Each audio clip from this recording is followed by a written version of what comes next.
Selamat pagi, siang, sore teman-teman sekalian. Saya Jonathan Franciscus Ringo. Di sini akan mempresentasikan tugas UAS manajemen risiko. Pertama-tama, terima kasih saya ucapkan kepada Ibu Rosi Pratiwi Holdings sebagai dosen pengampu mata kuliah manajemen risiko dan teman-teman yang mendengarkan presentasi ini. Baik, saya akan menjelaskan di slide pertama mengenai judul dan tujuan penelitian kami.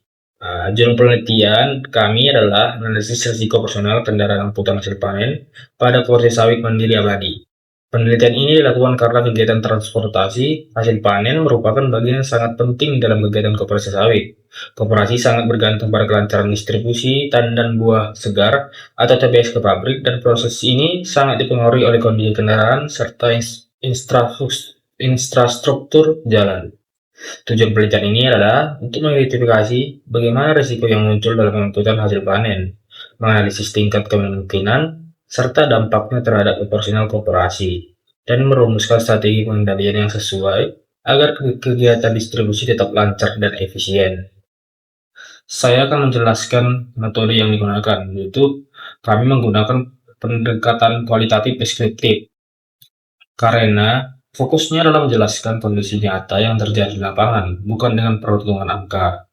Data penelitian yang kami peroleh dari dua sumber utama, yaitu data primer, yaitu melalui wawancara langsung dengan pengurus koperasi, yaitu Bapak Jackson Togatoro selaku pendiri dan pengelola koperasi. Dan yang kedua, data sekunder berasal dari berbagai literatur akademik dan penelitian terdahulu yang relevan dengan topik manajemen risiko dan transportasi hasil panen. Lokasi penelitian ini yang kami lakukan ini terletak di Desa Balam Sempurna, Kecamatan Balajaya, Kabupaten Lokahilir, Riau. Analisis kami mengikuti kerangka ISO 31000 tahun 2018 yang terdiri dari 4 tahapan, yaitu identifikasi risiko, analisis risiko, evaluasi risiko, dan pengendalian risiko. Pendekatan ini membantu meneliti, memahami kondisi koperasi secara mendalam, dan memberikan solusi yang realistis. Pada bagian identifikasi risiko, kami menemukan bahwa risiko dalam kegiatan pengangkutan hasil panen terbagi menjadi dua kelompok utama, yaitu risiko internal dan risiko eksternal. Risiko internal meliputi kurangnya perawatan kendaraan, penggunaan kendaraan yang melebihi kapasitas, dan usia kendaraan yang sudah tua. Ketiga hal itu sering menyebabkan kerusakan kendaraan, keterlambatan pengiriman, serta peningkatan biaya operasional. Sedangkan risiko eksternalnya yaitu cuaca buruk seperti hujan deras yang membuat jalan berlumpur, kondisi jalan menuju pabrik yang rusak atau belum diaspal, dan antrian panjang di pabrik kelapa sawit saat musim panen raya. Semua risiko itu pada kelancaran distribusi dan buah segar TBS menyebabkan penurunan produktivitas koperasi.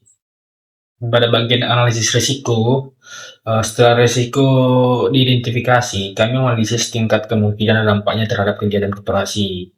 Jadi berdasarkan hasil analisis kami, risiko yang paling tinggi adalah kurangnya perawatan kendaraan dan kerusakan jalan, karena dua hal ini sering terjadi dan berpengaruh langsung terhadap distribusi hasil panen. Yang risiko menengahnya meliputi muatan berlebih, usaha kendaraan yang sudah tua, dan cuaca ekstrim. Sementara risiko rendahnya yaitu antrian panjang di pabrik, karena biasanya hanya terjadi pada pasca panen raya. Hasil ini juga sejalan dengan penelitian Yoga dan Saputo tahun 2003 dan Argo Teknika tahun 2002 yang menyebutkan bahwa perawatan kendaraan dan kondisi jalan merupakan faktor paling berpengaruh terhadap kelancaran distribusi hasil panen kelapa sawit. Baik, saya akan menjelaskan evaluasi risiko. Di bagian evaluasi risiko, kami menentukan tingkat prioritasnya dari setiap risiko agar koperasi dapat mengatur langkah penanganan yang efektif. Berdasarkan hasil analisis kami menentukan prioritas tertinggi diberikan pada risiko kurangnya perawatan kendaraan dan kondisi jalan yang rusak, dan prioritas menengahnya mencakup kendaraan tua, muatan berlebih, dan cuaca ekstrim. Sedangkan prioritas rendah adalah antrian panjang di pabrik. Prioritas tinggi berarti risiko tersebut harus segera ditangani karena dampaknya langsung terhadap keterlambatan dan biaya terdistribusi. Sementara risiko menengah dan rendah tetap perlu diawasi, tetapi tidak seurgensi risiko utama. Di strategi penanganan risiko, Setelah proses evaluasi, kami merumuskan beberapa strategi pengendalian risiko. Untuk risiko internalnya, kami membuat langkah-langkah, yaitu dengan menjadwalkan servis kendaraan secara rutin dan memeriksa komponen penting seperti mesin, rem, dan ban. Dua, membatasi kapasitas muatan agar kendaraan tidak bekerja melebihi batas. Dan ketiga, melakukan peremajaan kendaraan yang sudah berusia di atas 10 tahun secara bertahap. Sedangkan untuk risiko eksternalnya, yang kami lakukan strateginya adalah menyesuaikan jadwal pengiriman dengan kondisi cuaca, terutama pada musim hujan. Bekerja sama dengan pemerintah desa, pabrik, atau pihak berkenan dalam memperbaiki jalan yang rusak, dan mengatur komunikasi yang lebih baik dengan pabrik untuk mengurangi waktu antre bongkar muat. Strategi ini kami harapkan bisa membantu koperasi menekan risiko dan menjaga kelancaran operasional. Berdasarkan hasil penelitian kami, jadi dapat disimpulkan bahwa keberhasilan distribusi hasil panen sangat bergantung pada pengelolaan risiko operasional yang baik.